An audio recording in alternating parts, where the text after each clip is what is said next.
Hello, everybody. Welcome to today's session. So firstly, my apologies. I felt like I have not spoken to you guys in a very long time. So my apologies for canceling our last live lecture. Unfortunately, I've been traveling and my flight was booked at the exact same time as our session. So I was in the sky at the time that we were supposed to be having our session. Nonetheless, this is our catch up. So I have decided to basically put in the entire Learning Unit 5 into this one session. So that's theme 1, 2, and 3. It just didn't make sense to split it when the entire learning unit is focused primarily on inventory control, etc. So while we have the momentum, we might as well knock it out in one session. But if anybody has any questions whatsoever with regards to this learning unit, you know where to find me, you know how to contact me, and we'll take it from there. So I think we're going to start with just on, before we jump into the importance of holding inventory, we need to understand first what is inventory. I think if either of you are, in a working environment, you will sort of understand that inventory is basically the stockpile or the store of goods.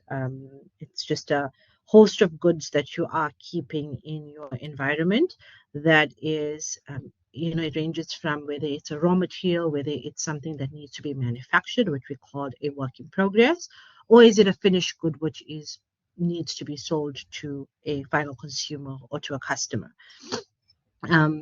There's the various school of thought of inventory is that if you have inventory or any sort of resource, whether it's a raw material, work in progress, or a finished good, if this is lying idle,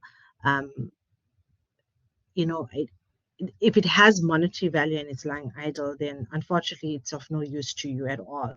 It's basically your cash that's sitting in stock in a warehouse or in a storage facility that you are not selling, and becomes a financial loss to yourself.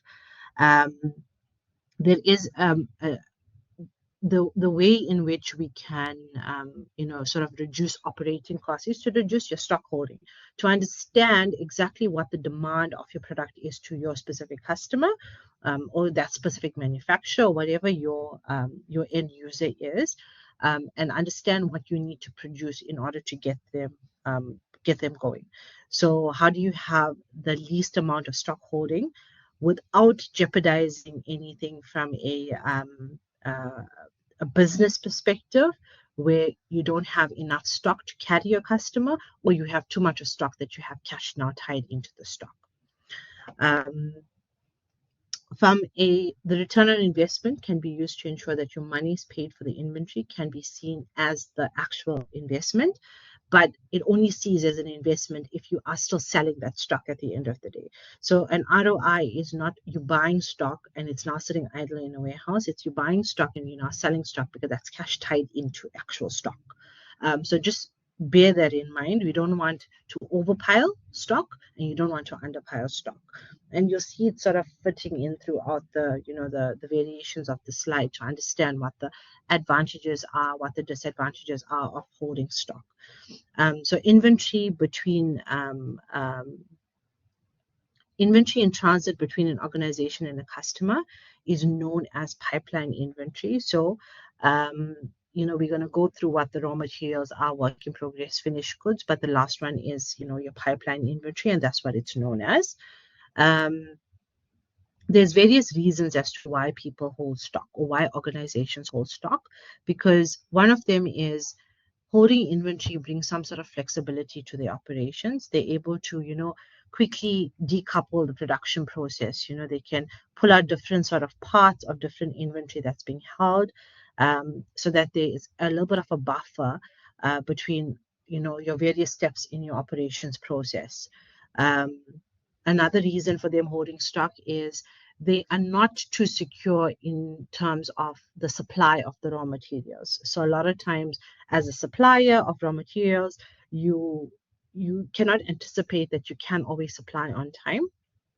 Therefore, it forces your customer, the manufacturer, to hold a larger amount of raw materials so that their production process doesn't stop. And especially when you hold stock, because you want to be able to, um, you know, account for your customer. You want to be able to provide them with a wide variety of product. And with a wide variety of product, like a retail outlet, like Pick and Pay, Woolworths, or anything else, they hold more than one. They own stock more than one. They stock more than one type of product, in specific product ranges, like any supermarket. Also, you can have an efficient amount of discounts, if certain order quantities are placed. And we're going to go through sort of the discounts and how it's calculated, and what sort of quantity, etc., and what discounts needs to be applied. So like, for instance, if the item price of an order for 1,000 items is cheaper than if it's under 500 items. So we often see it, especially if you shop online, like a Clicks, for instance, buy three, pay for two. So they're allowed to have those sort of discounts because they have a sufficient amount of inventory that they're holding. Um, um, some of the other ones is to have a smoother production process, because you are continuously, especially when you go through sort of seasonal demands, like, if you're in a retail industry or a fashion and textile industry, you're able to have seasonal demands like winters and summers, etc. So the manufacturer will manufacture during a pre-season or a low season to ensure that they have enough product that is available for that specific peak season. This type of stock is called seasonal inventory. So a lot of your fashion houses, Edgar's, etc., everyone works way pre-season, actually 2 seasons prior, in order to have their manufacturing design everything through, so they have sufficient stock to carry them through that peak season. You also need to understand that post-season, so when the season's done, that's when all of your stock ends up going on sale. So a lot of us, like, normal man on the street, winter's over, and that's the time when I want to go buy winter jackets because everything now goes on sale. So it's taking everything that you're sort of learning and putting it into perspective of real life. Always use that as your examples. That's the only way you're going to actually understand, because the terminologies, etc., it can be very confusing. However, if you are thinking of it in an everyday lifestyle perspective, you'll be able to remember this. Okay, so that is sort of like the reasons for holding stock, why stock is important to be held, etc. Different types of, from an objective perspective, there's 2 types of stock holding, and I think I didn't mention it previously. Number 1 is overstocking, where you have too much of inventory, and understocking, which is too little inventory. When you have too much of stock, your funds are being tied up, and when you have too little stock, your delivery dates for customers are negatively influenced. So if you need to deliver on this Monday, you do not have enough stock. You're only expecting your stock to come on Tuesday. You're now pushing your delivery date to Wednesday, Thursday for your customer. So your customer is sitting in a very negative environment because they're now waiting for stock to come through for them to sell it, but they can't sell it. So your inventory management process forms sort of, it focuses on 2 things. And number 1 is your satisfaction of your customer. So it's basically your correct goods needs to be available. It needs to be available in the right quantity, at the right time, at the right location, and exactly when the customer needs it. So that's what you need from a main objective perspective. At the end of the day, your consumers are the ones that's buying your product. You need to be able to satisfy them. Then we have management of inventory cost. So the costs that are directly concerned with the area of ordering inventory and inventory carrying costs. So how much of your cash is tied into that specific inventory, and how can you now go into an inventory cost cutting exercise to cut down as much of those costs as possible. And the only way to do that is to sell more items and not overstock. Okay. So then let's move on to the different types of inventory. And I think I did go over this already. So the first one is the inventory of your raw material. So this is inventory that was purchased but not yet transformed into a finished product or finished good. I think with the introduction of systems like a just-in-time system, a lot of businesses move away from holding too much of your raw material inventory. So they attempt to do this by making sure that their suppliers supply only high quality, correct quantities, deliveries on time, etc. And if it can be achieved, then the distancing or the decoupling is not basically required. So they're ordering basically just in time. There is a few reservations when it comes to raw materials being ordered just in time, especially if you are ordering this from an international perspective. There can be a lot of variables that you need to consider, and your supply chain has to be pretty flexible in order for you to go ahead with the just-in-time ordering quantity, purely because, Red Sea problem. We had the COVID problem where we didn't have enough vessels that was moving. We've got port congestion in like South Africa. So these factors need to be considered, and there always needs to be buffer stock held or buffer time allocated in terms of delivery, just so that you'll be able to understand, okay, I'd rather have just a little bit more stock to carry me for an extra, call it 5 days, just so that I can, account for my stock that's now coming in. Okay, the second one is WIP, which is work in progress. And this type of inventory is classed as goods that have entered the transformation process but has not yet emerged from it. So some work has been done on the raw material, but the product is not yet ready for delivery to the customer. The main reason for work in progress inventory is the cycle time in the production process. So the cycle time is basically the time that it takes a business to manufacture one complete product. So if the cycle time can be reduced, then the work in progress inventory will be reduced in proportion to it. And then the last one is a finished good. So a finished good inventory is basically a good that is ready for delivery to the customer. So the product is normally kept in inventory or in storage because the future demand for those products is unknown. So it's obviously based on how much your customer is ordering, based on how much they are ordering. That's how you're now going to build your sales and how your stock count is then going to drop. Okay.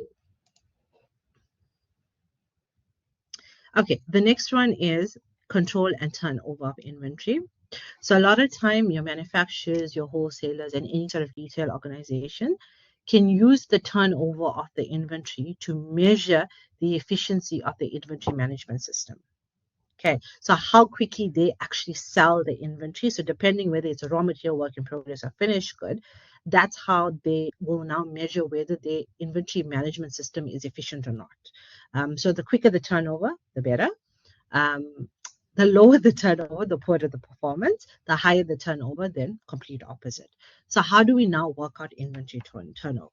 And I pulled this example from the textbook. So just to keep you in a little bit of perspective, I use different examples for the rest of the calculations, but just for this one. So the example basically is Easy Rider Bicycle Company produces racing bicycles for all major racing events at Top Riders. The requirement is that the bicycle must be light and these bicycles break easily. The cost of producing one bicycle is 3,000 Rand. The bicycle sells at a rate of 2,000 units per annum. On average, the inventory is worth 1 million Rand. So the inventory turnover is as follows. Okay, so the inventory turnover formula is the cost of goods sold divided by the average inventory level. Okay, so the cost of goods sold is basically your unit cost times your annual sales. So that's 3,000 times 2,000 units itself. So that gives you 6 million. So basically you have the 6,000 divided by what the average inventory amount is, which is 1 million. So you have now 6 turns per year. Okay.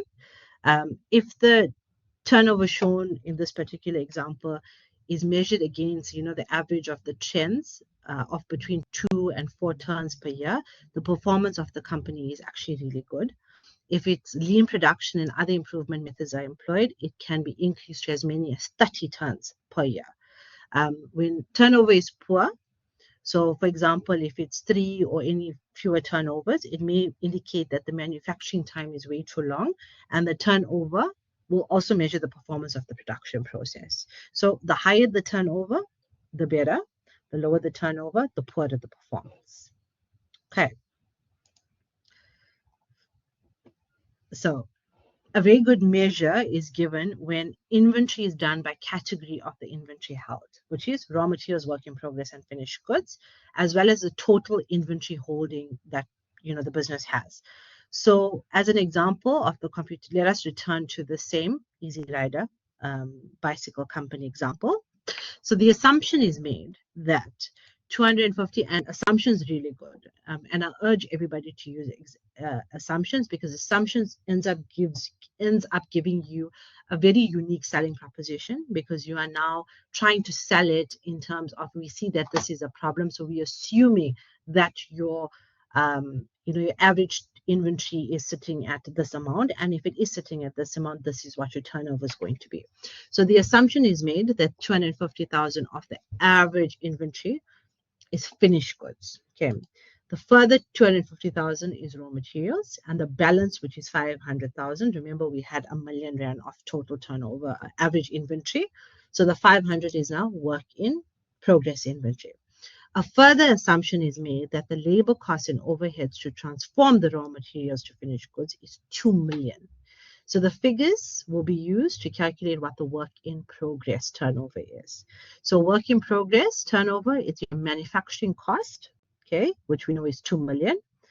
And it's divided by our work in progress cost, which they've already told us is 500,000. So we now have 4 turns a year, all right, which is not bad.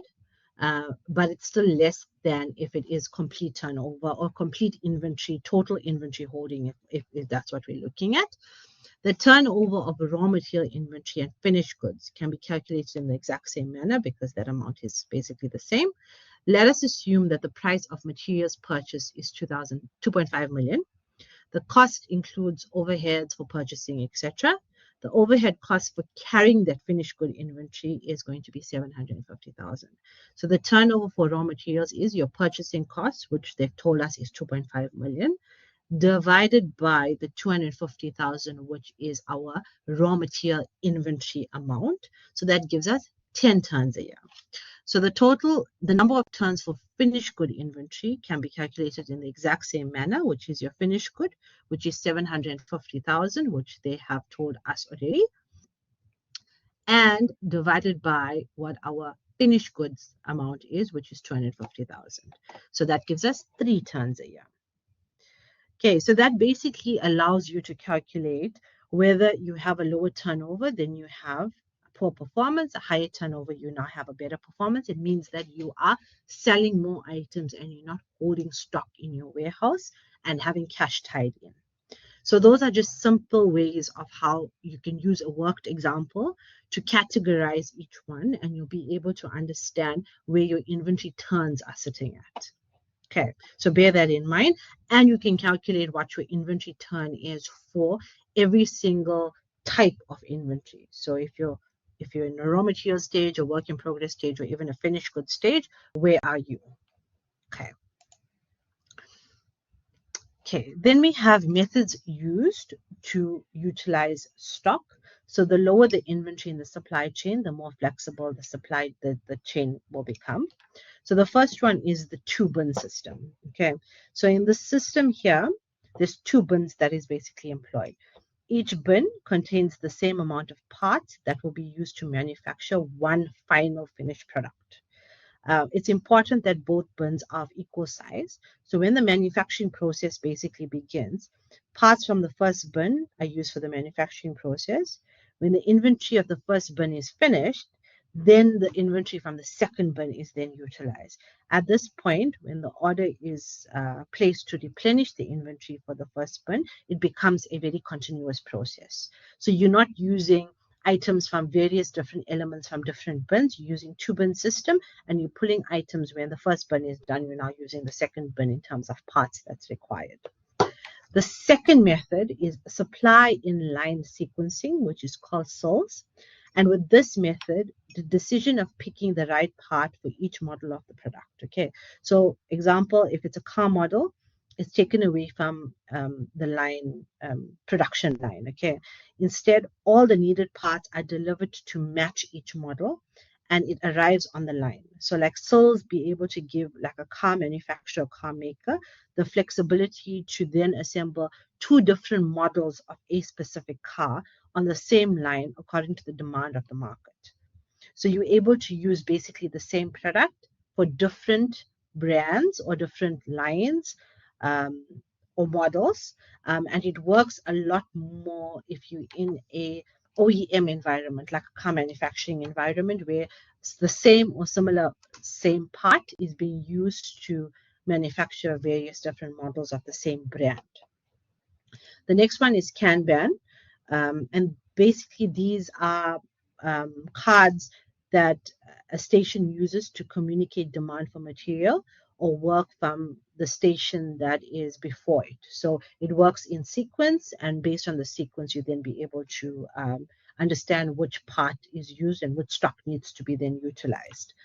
And then the last one is called milk runs. So this method is used on a specific route, involves the delivery of shipments, um, and the pickup is in the same run as the replenishment of the materials by a specific supplier. So you can understand what a milk run is, or a bread run. You're going to place A, B, C, and D. So at the point that you're now delivering A, you're now picking up stock from A, as well as delivering a product. B, same story. So you're not wasting resources and time by basically going from A to D back to A. You are doing things in a sequence and in a milk run fashion. Okay. Any questions so far? Please contact me, direct it to me, and then we can run with it from there. Okay. The next one is requirements for effective inventory management. So you will understand that there is a lot of requirements for having a good inventory management system. However, our sort of MO is basically outlined 3, and that's the 3 we are going to be focusing on. So the first one is different counting systems. Okay, so there's 2 major counting systems. Number one is periodic, and the second one is perpetual counting system. And every sort of organization that holds stock maintains some kind of inventory management system. Okay. So the first one, which is periodic counting, requires regular inventory counts. It happens within a predetermined sort of period, whether it's daily, weekly, monthly, quarterly, etc. This time period is determined by the product that has to be monitored, and the information that is gathered is used to determine whether new orders needs to be placed. Then the orders basically is then placed. So this method here from a periodic counting system is very popular when you have small retail outlets where the manager itself counts the inventory on the shelf and in the stock room on a very regular basis. When the stock check has been completed, the manager then sees what's sold, sees what's on the shelf, and then determines what the future demand for the product is, and then they start the reordering process. With this sort of periodic counting, there is some disadvantages, and the main one is there's no control over inventory in the time that, in the time between when item sells and the stock take basically happens. So any discrepancy in inventory holding can become very apparent in the next stock count. And to reconcile errors at this point is basically very impossible unless you have like pilferage or theft or anything else that you can determine where the stock is going to, by CCTV footage or whatever the case is. So losses in many cases are then just written off, and losses in terms of inventory is a huge loss to the P&L. So as a result, with the poor control, a lot of businesses using these methods tend to carry a lot more higher inventory levels to prevent stockouts from happening, and it can turn to higher cost. So in my industry itself, we do have a logistics function. And within that logistics function, we hold stock for finished products for a whole host of different customers. I mean, they can be in the agricultural industry, in the retail industry. It just depends, okay? And with our organization, we do weekly stock counts. So very similar to what the periodic counting is. And we basically charge the customer for the stock that is currently on our shelf that we have on hand. So weekly stock counts allow, remember, it's all automated as well. It allows for the customer to see how much of stock is on their shelf, how much they've sold for the previous week. Based on that, how much do they need to send to us to keep in storage so that they have regular movement of sales within the organization. So it's all completely depending on that organization. We don't see a lot of written off stock or obsolete stock. We also don't deal with stock that is perishable or holds an expiry date.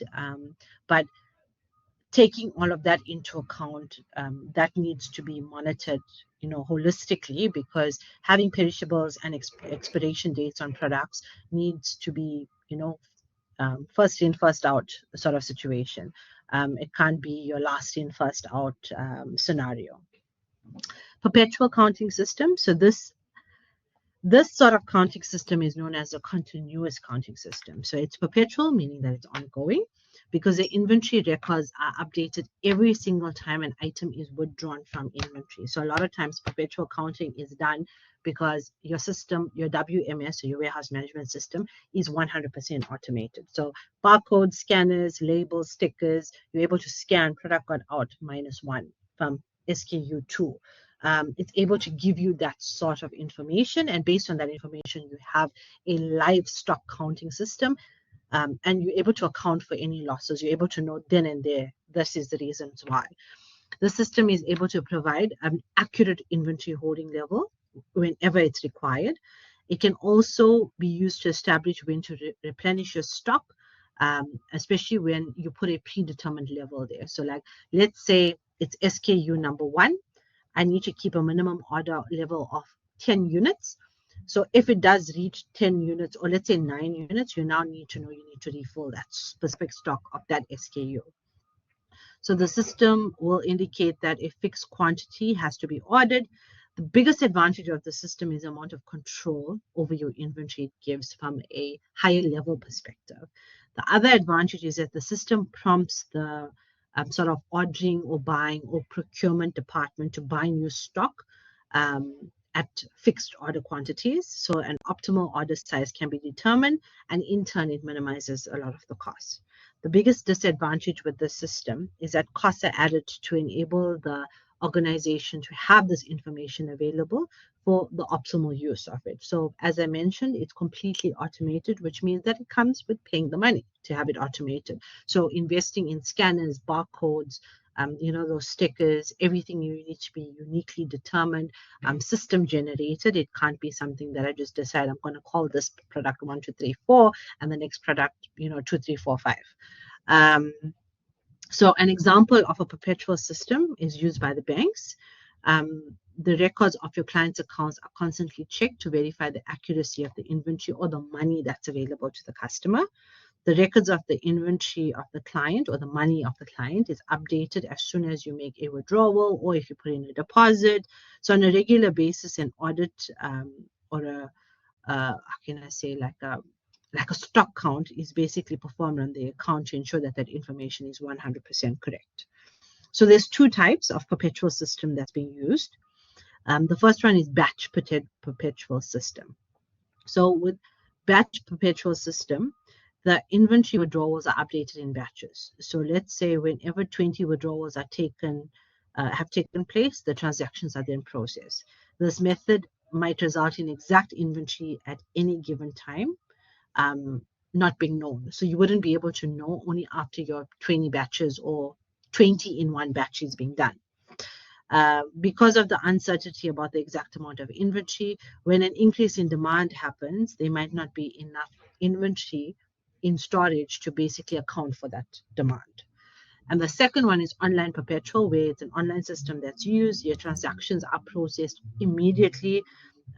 Any change in inventory available is instant, and the system can take advantage of it. So a lot of times, especially within the clothing industry, if you have an actual physically brick and mortar store, and then you have an online store, the inventory that they have on the back end of their system, it's not ring fenced, meaning that the inventory for the stores from a wholesale perspective and the inventory for the online is the same inventory. So if something is batch processed, let's say it's 20 items of a cap, and all you have on the system is 20 items, so that is immediately taken from a wholesale perspective, and then you have someone from an online side that's now ordering one of these caps. It's saying that the stock is available because you're now running a batch processing system. It's saying that the stock is now available, and me as a consumer, I'm going and saying, yay, the stock's available, I'm going to purchase this item.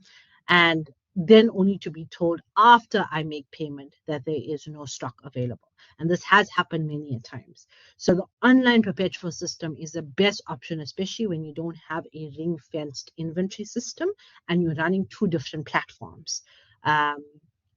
If you're running, if it's not ring fenced, that's fine. Order perpetual is perfectly fine. But batch perpetual, your two different avenues needs to be ring fenced so that you're not sitting with the same quantity for both items.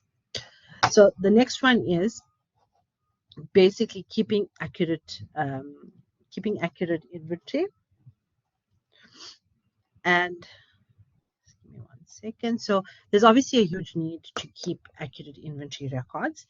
So, and a specific business may have the best inventory policies, but it doesn't make any sense if management is not aware of the amount of stock that's being held as inventory, as cash that's tied up in that specific inventory.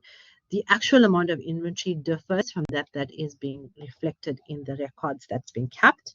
So the record accuracy is a measurement of how well the two are talking to each other. Okay. So the actual stock and the records of the stock needs to be exactly the same. And if it's neglected, then the business will have to keep inventory of items that's not used on a regular basis, and they end up incurring unnecessary costs. So investing in something that is like an online perpetual counting system allows for your records and on the shelf to be completely 100% accurate. And you're able to then account for it. So good housekeeping is also very much of a priority. So a clean warehouse ensures that your paperwork is not lost amongst other pieces of paper. That's why automation is the way to go. So once inventory has been allocated to a bin, the correct amount of inventory should be kept in the storage area. The overfilling of your bins leads to inventory that's been kept on the floor. It's being moved out of the way. It's being moved into a different location in your specific warehouse. So everything needs to be labeled. It needs to be, stickers being put on that instead of having to constantly look for items. Okay. And then the last one is cycle counting. So, an organization I've been to many organizations that tell me that their warehouse is smooth sailing. It runs like a machine. And I walk into there on a site visit and there's no efficiency. There's no automation. They have like 70 employees in this warehouse that's now picking and packing and trying to pull items from various different places because there's no sort of order. So no matter how accurate an organization may claim that its inventory records are, the accuracy is confirmed through audits from a cycle counting perspective. So records can be very easily manipulated for a lot of these businesses. So therefore, it should not always rely on these records. Auditing needs to be done. Annual cycle counts need to be done. So some of the rules is a count needs to be done after a very busy period of receiving and issuing inventory. Because at this time is when a lot of errors can occur. A count needs to be done when the balance of your inventory says that you have no stock, there's zero stock holding, or the inventory is at a very low level. So that's when a cycle count needs to be done. And if you're using the sort of ABC analysis of the inventory to determine the frequency, then it should be monitored more frequently. And then a count should also be done when the inventory record reflects a positive balance, but a stock out is recorded. So that's when there's a serious discrepancy that's not existing in that organization. So those are basically any sort of requirements that ends up having, or we end up having based on effective inventory management.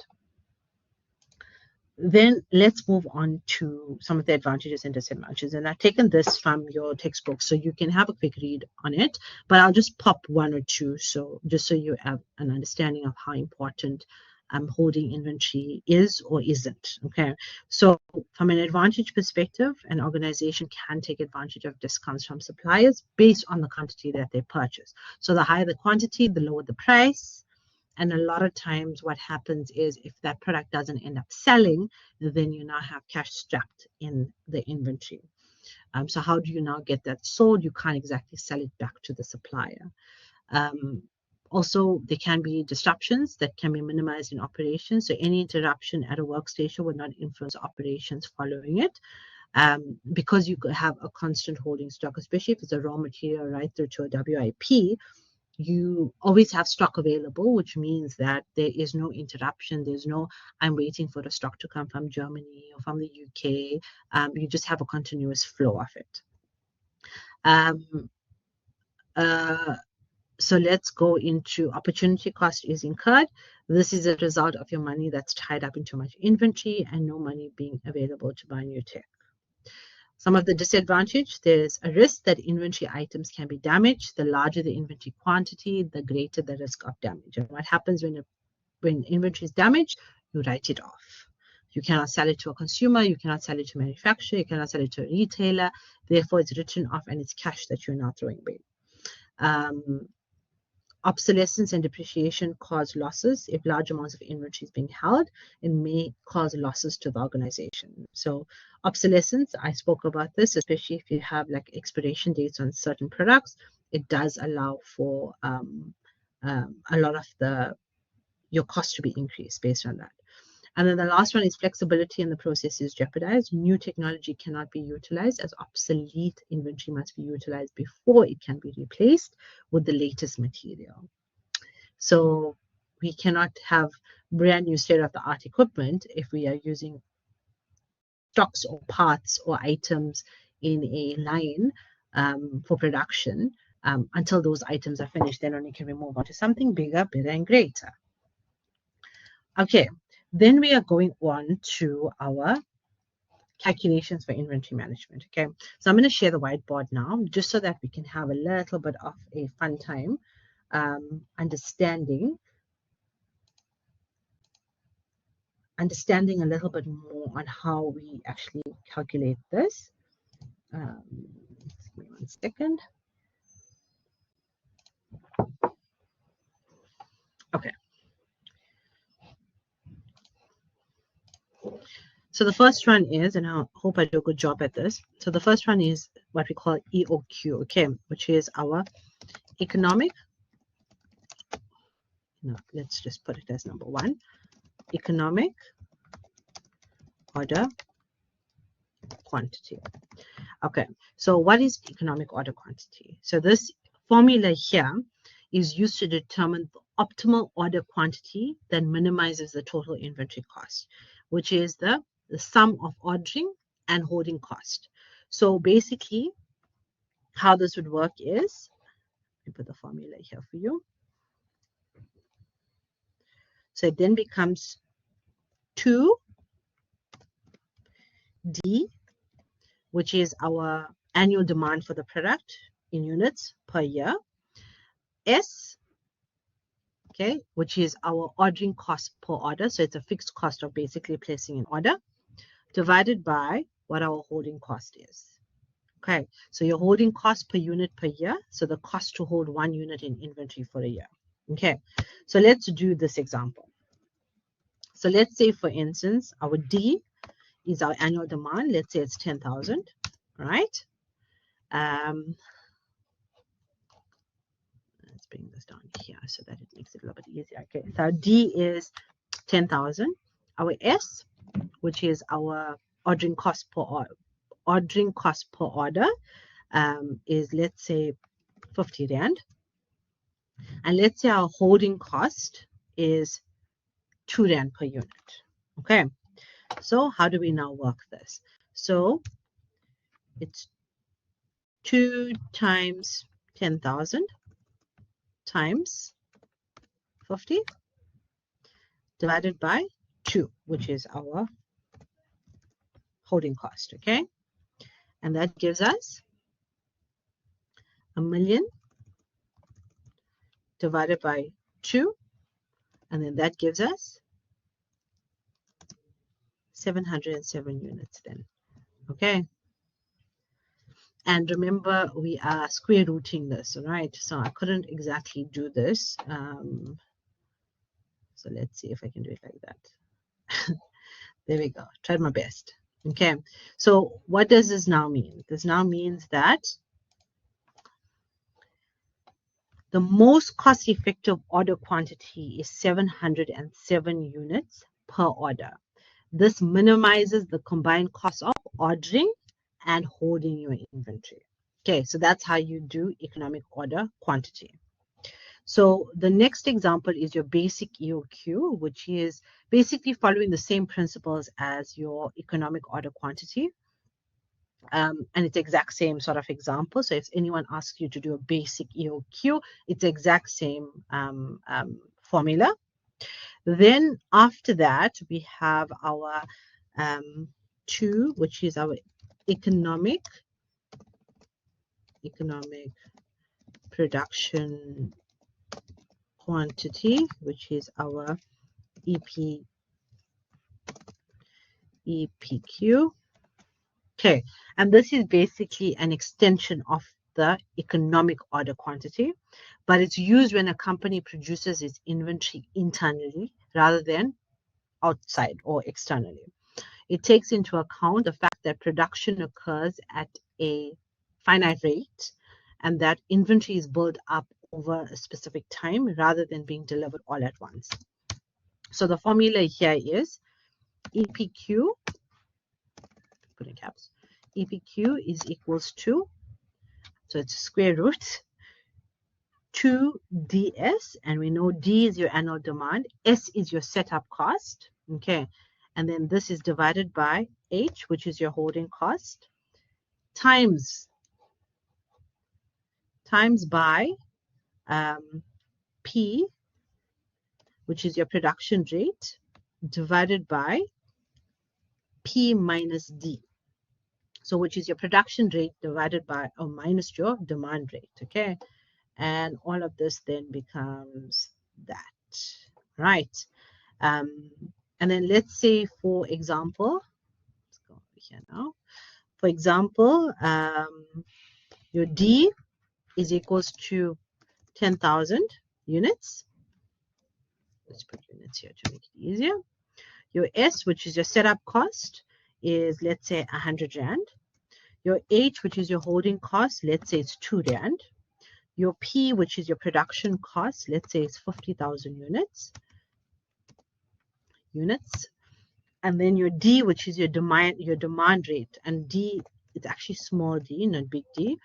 Your small d is then 10,000 units. Okay, so put that formula into perspective, and it basically shoots out an amount of an EPQ, which is 1,118 units. Okay, so it means that the optimal production quantity for each production run is making 1,118 units. It minimizes your total cost. It balances your production setup and your inventory holding costs. So in order for you to produce a specific amount, in order for you to balance out what your cost is, your inventory cost, your production costs, etc., you need to then produce 1,118 units. Okay. Then the last one is your quantity discount model.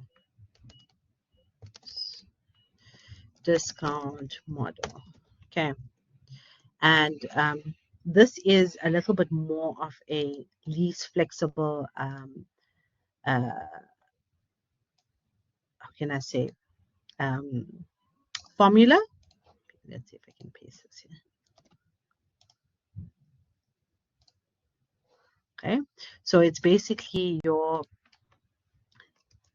TC, which is your total cost formula, equals to, open brackets, D, which is your annual demand, divided by Q, which is your order quantity, okay, times it by your S, which is your ordering cost, plus Q, which is your order quantity again, divided by 2, times by H, which is your holding cost per unit per year, plus PD, which is your price per unit, and then your annual demand.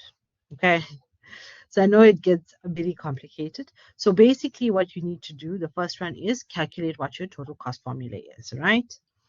The second one is finding your EOQ for each price break. Okay, so this is, let's go here. So that's step 1. Step 2 is finding your EOQ. Step 3, it's checking your feasibility. So for each EOQ that you calculate, you check whether it falls within that quantity range that qualifies for that specific price level. So let's say feasibility. Okay, step 4 is total cost for each price break. So TC for price break. And then 5, which is your choose the quantity with lowest TC.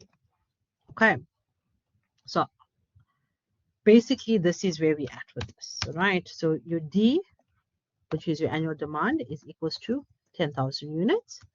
Your S, which is your ordering cost, is equals to, let's say, 50 Rand. Your holding cost, okay, is 10% of your purchase price. And then your discounts is, let's say, 10 Rand per unit for orders less than 1,000 units. Okay. And then let's go 9 Rand 50. And this is between 1,000 to 2,000 units. And then let's go 9 Rand for anything that's greater than 2,000 units. Okay. So step 1 is, obviously, we now need to calculate what the EOQ is. Okay, so EOQ is equals to, as we calculated it earlier, we now need to understand what the demand is, what the demand is, what the cost is, and what the holding cost is. And then let's say that gives us 1,000 units. Okay, so this EOQ qualifies for the 10 Rand price because it falls within the price range, which is less than 1,000. Okay, so this is for a 10 Rand one. So let's say it's for 10 Rand.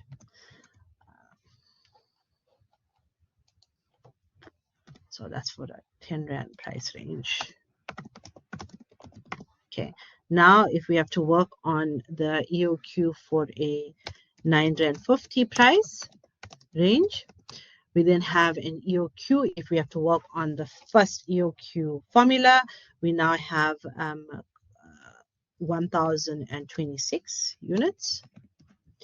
And if we work on a 9 Rand price range, we're then sitting with a total amount of 1,054 units.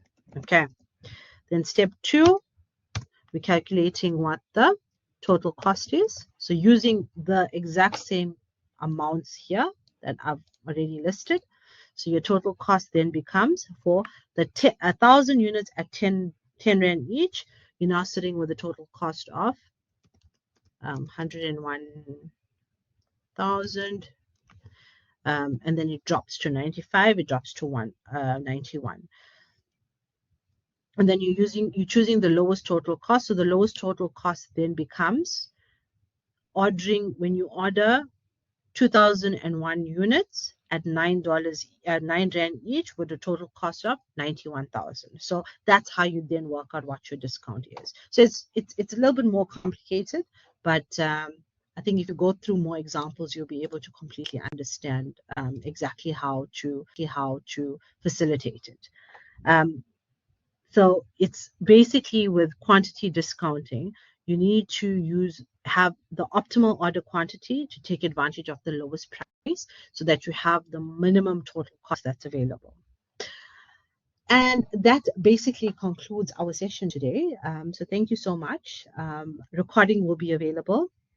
There is a few examples in your assignment or your POE with regards to